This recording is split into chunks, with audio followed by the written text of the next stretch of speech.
आप कर्म करते हैं, फिर भी आप दुखी क्यों हैं? क्या आपका कर्म कर्म है या फिर दुष्कर्म है? सही कर्म का ही सही फल मिलता है, लेकिन सही कर्म करें कैसे? सही कर्म होता क्या है? क्योंकि हर एक इंसान का कर्म ही उसके सुख और दुख का भागी होता है। सही कर्म उसके सुख का भागी होता है और गलत कर्म उसके दुख का भागी होता है। अगर आप किसी और के साथ गलत करने जा रहे हो तो अपनी बारी का इंतजार भी जरूर करना। आपके कर्मों की गूंज शब्दों की गूंज से भी ऊंची होती है। भगवान से ज्यादा कर्मों से डरिए। एक बार भगवान तो माफ कर सकता है, लेकिन कर्म नहीं। जैसे एक बछड़ा 1000 गायों की भीड़ में भी अपनी माँ को ढूंढ लेता है, वैसे ही कर्म करोड़ों लोगों में अपने कर्ता को ढूंढ ही लेता है। यदि आपका कर्म अच्छा है तो आपका भाग्य भी आपके पक्ष में होगा। दोस्तों, वीडियो में आगे बढ़ने से पहले आपसे नम्र निवेदन है कि वीडियो लाइक करने के साथ साथ एक प्यारा सा कमेंट अवश्य करें। तो चलिए, एक बार की बात है, महात्मा गौतम बुद्ध जी के एक शिष्य ने ये प्रश्न किया कि हे भगवान, कर्म क्या है?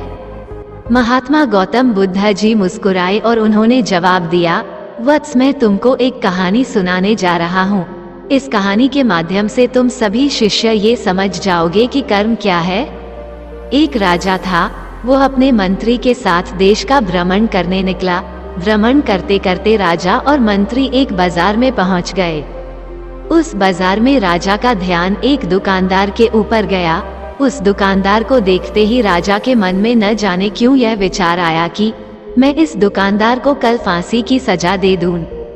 ये बात राजा ने अपनी मंत्री को बताया। मंत्री कुछ बोले उससे पहले राजा उस दुकानदार के दुकान के सामने से आगे निकल चुके थे और दूसरी बातें करने लगे। मंत्री बहुत ही चिंतित हो गया। ये बात समझ नहीं पा रहा था कि दुकानदार की गलती क्या है। दुकानदार से बिना कुछ बात किए, बिना कुछ सोचे समझे महाराज ऐसा फैसला लेने के बारे में क्यों सोच रहे हैं? राजा और मंत्री भ्रमण करने के बाद राजदरबार वापस चले गए। मंत्री को रात भर नींद नहीं आई। सुबह जगने के बाद मंत्री एक साधारण प्रजा का रूप बनाकर उस दुकानदार के पास गया और उस दुकानदार से पूछा, तुम क्या बेचते हो? दुकानदार ने जवाब दिया, मैं चंदन की लकड़ी बेचता हूँ। फिर मंत्री आसपास के लोगों से दुकानदार के बारे में पूछना शुरू किया। सबने जवाब दिया कि दुकानदार किसी से बोलता नहीं है, हमेशा दुखी रहता है। मंत्री को बात समझ में आ गई। मंत्री फिर वापस दुकानदार के पास गया और उस दुकानदार से पूछा, तुम दुखी क्यों रहते हो?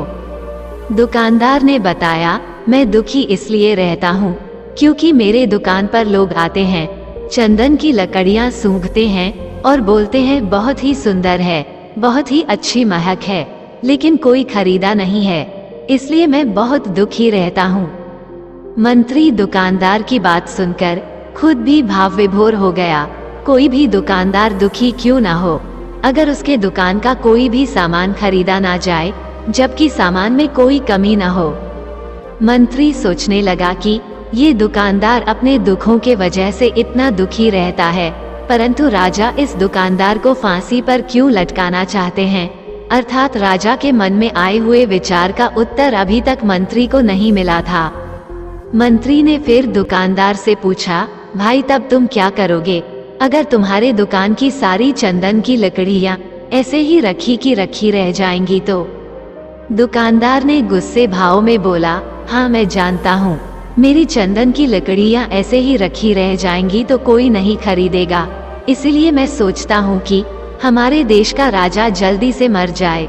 अगर वह जल्दी से मर जाता तो मैं उस राज दरबार में उस राजा के दाह संस्कार के लिए अपनी चंदन की लकड़ी देता, जिससे मुझे कुछ पैसे मिल जाते और इस बाजार के अलावा बाकी के लोगों को भी मेरे चंदन की लकड़ी के बारे में पता चलता, तो फिर शायद कुछ न कुछ लोग मेरी दुकान से जरूर खरीदने आते चंदन की लकड़ी। मंत्री दुकानदार की बात को सुनकर सब कुछ समझ गया और उसके मन में एक विचार आया। मंत्री ने दुकानदार से चंदन की कुछ लकड़ियां खरीदें। इस खरीदारी से दुकानदार को कुछ पैसे भी मिल गए और वह थोड़ा खुश भी हो गया। मंत्री चंदन की लकड़ियों को लेकर वापस राजदरबार चला आया। राजदरबार पहुंचकर मंत्री ने उन चंदन की लकड़ियों को राजा के समक्ष रख दिया और बोला कि हे राजन, ये चंदन की लकड़ियां उसी दुकानदार ने आपको भेंट की है जिस दुकानदार को आप फांसी देने के लिए सोच रहे थे। राजा उन चंदन को सूंघे तथा सूंघने के बाद बड़े ही प्रसन्न हुए। उन्होंने कहा, ये चंदन की लकड़ियां बहुत ही ज्यादा खुशबूदार हैं। दुकानदार के इस अनोखे भेंट से राजा बहुत खुश हुए और मंत्री को कुछ स्वर्ण मुद्राएं दी तथा बोले, जाओ उस दुकानदार को ये स्वर्ण मुद्राएं इनाम में देना और बोलना कि आज के बाद महल में जब कभी भी चंदन की लकड़ी की जरूरत पड़ेगी तब तुम्हारी दुकान से ही चंदन की लकड़ी ली जाएगी। मंत्री जी मुस्कुराने लगे तथा ये सोचने लगे कि अब तो राजा के मन में उस दुकानदार को फांसी देने का विचार आ ही नहीं सकता, क्योंकि अब तो हमेशा राजदरबार के लिए चंदन की लकड़ियों का इंतजाम की जिम्मेदारी उस दुकानदार को जो मिल गई है। मंत्री स्वर्ण मुद्राओं को लेकर वापस दुकानदार के तरफ चल दिया। इधर राजा इस विचार में पड़ गए कि वो दुकानदार तो बड़ा ही अच्छा इंसान है।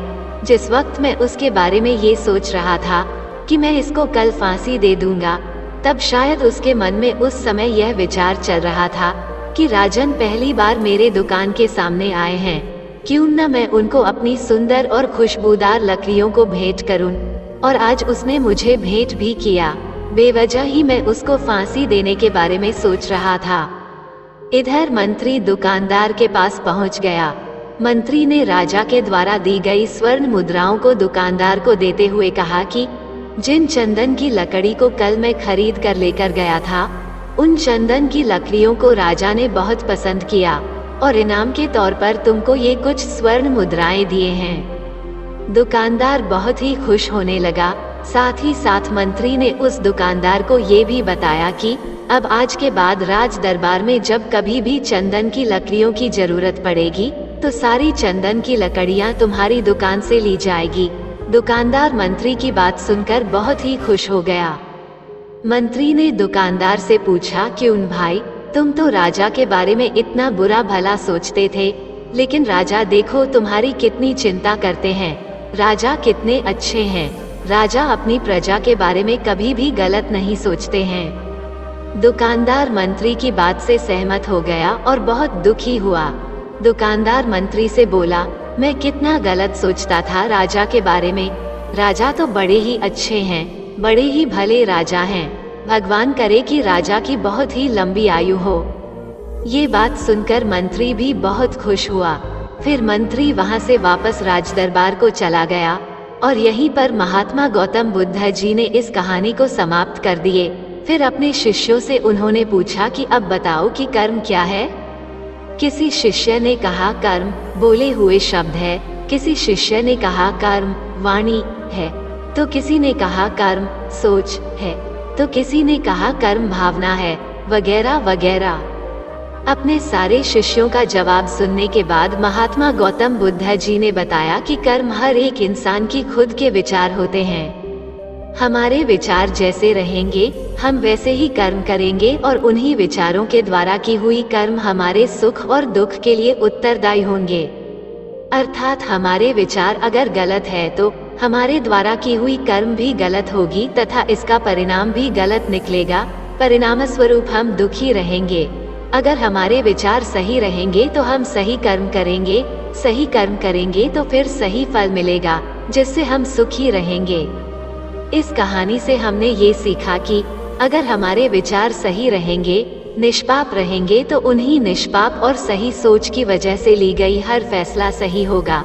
जब सही फैसला लेंगे तब वह हमारे द्वारा की हुई सही कर्म होगी। जब सही कर्म होगी तो सही परिणाम मिलेगा, जिसके वजह से हम सुखी रहेंगे, हम खुश रहेंगे। तथा इसी जगह पर अगर हमारे विचार गलत रहेंगे तो हमारे द्वारा ली गई फैसला भी गलत होगी और किया गया कर्म भी गलत होगा, जिसे दुष्कर्म कहा जाता है। और उन्हीं दुष्कर्म के वजह से परिणाम भी गलत मिलेगा। जब दुष्परिणाम मिलेगा तब हम दुखी रहेंगे, परेशान रहेंगे।